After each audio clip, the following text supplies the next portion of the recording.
Maagang bumigat ang daloy ng trapiko sa North Luzon Expressway kaya nagpa-counterflow na sa bahagi ng southbound lane nito.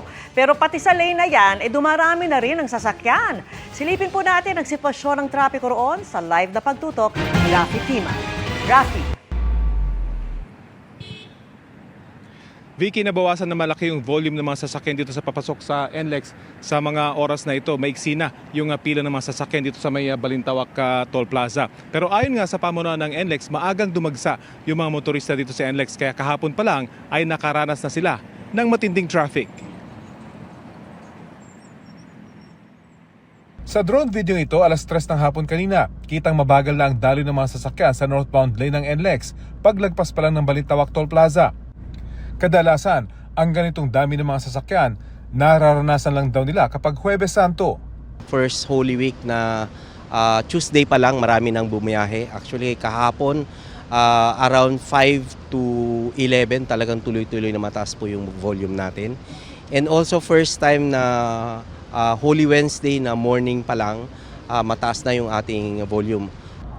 1:30 pa lang ng hapon ay nagpatupad na ang NLEX ng counterflow. Kinuha muna ang isang southbound lane simula sa Balintawak hanggang sa Marilao at pinadaan ng mga papuntang norte. May counterflow na rin mula sa San Fernando hanggang Dao sa Pampanga.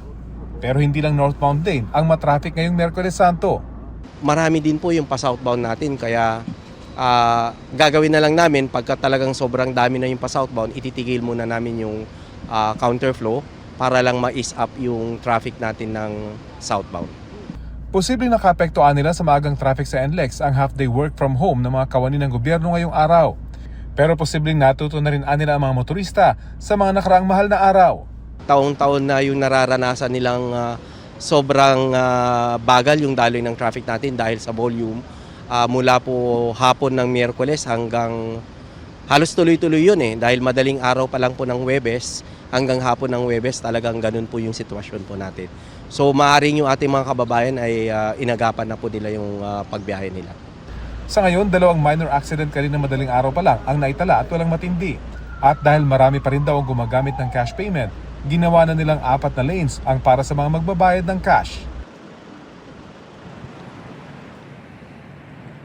Vicky, nabawasan man yung pila dito sa Balintawak Toll Plaza ay nakakaranas pa rin daw ng matinding traffic o mabagal na daloy ng trapiko itong NLEX dahil kanina ay pansamantalang itinigil muna yung counterflow mula dito sa Balintawak hanggang sa Marilao dahil sumisikip naman yung daloy ng mga sasakyan sa southbound lane o yung mga patungo dito sa Metro Manila. At yan pa rin ang latest mula dito sa Balintawak. Vicky? Maraming salamat sa iyo, Rafi Tima.